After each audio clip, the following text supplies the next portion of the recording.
Today we're going to go ahead and explain how to use the DP-Calc air velocity meter. So here we have the actual meter itself, the pitot tube, and the two hoses. What we're going to go ahead and do first is turn on our meter. We're going to go ahead and hit the menu button. On zero press, we're going to go ahead and hit enter to zero the meter itself out. And it's zeroed. So now we can go back to the main screen. So what we're going to go ahead and do and measure today is going to be velocity and static pressure. So for us to measure our static pressure, what we have to do is connect it to this side of the pitot tube.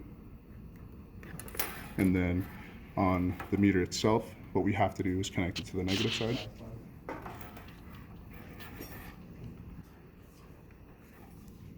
And that's the setup for our static pressure. Now, in order for us to connect our velocity pressure, what we have to do is connect it to the bottom of the pitot tube. So it's going to be connected here. Now, just like before, what we do is we connect the side to the negative once again, and then we connect the hose coming out of the bottom of the pitot tube to the positive side. And that is the setup. Now, if we wanted to go ahead and measure our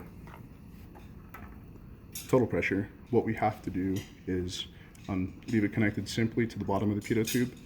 Now, the positive is going to be after the fan, and so that stays on the positive side.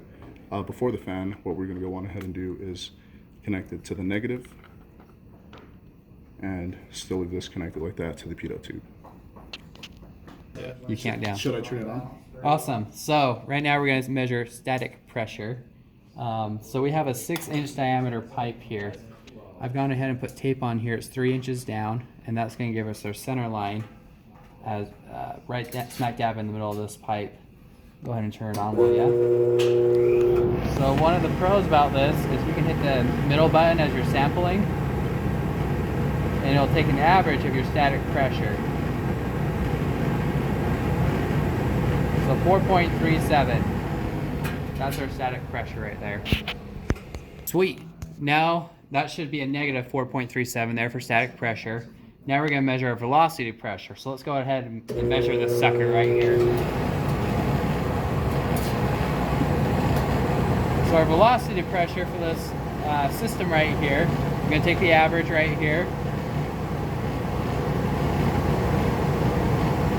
And that's going to be 0.297 for our velocity pressure.